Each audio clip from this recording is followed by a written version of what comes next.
Kapansin-pansin na kahit magkaibang shipment at ibang transaksyon ang pinag-uusapan, ang detalye ng dalawang kwentong ito ay pareho.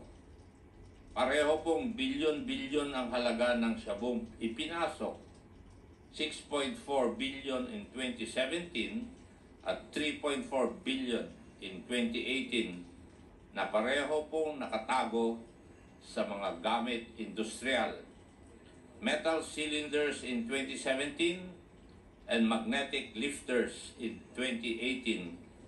Parehong pumasok sa Manila International Container Port at parehong dawit ang mga pangalan ni Honorable Paulo Duterte, Attorney Mans Carpio, and Michael Yang, anak, son-in-law, economic advisor at malapit na kaibigan ni former President Duterte.